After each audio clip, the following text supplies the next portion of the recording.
Hey guys, today we're going to be trying the Lil Baby Rap Snacks. Salt and vinegar, barbecue, onion, garlic, cayenne pepper, and more. Oh.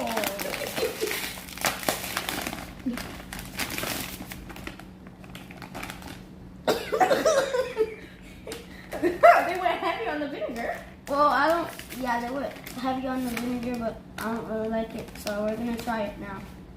I got a big one. We're going to do cheers.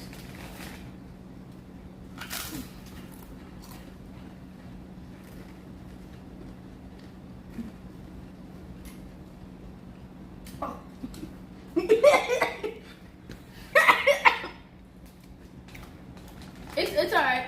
It's alright. It just, there's a lot of, I could definitely taste the spice and a little bit of barbecue, but a lot of vinegar.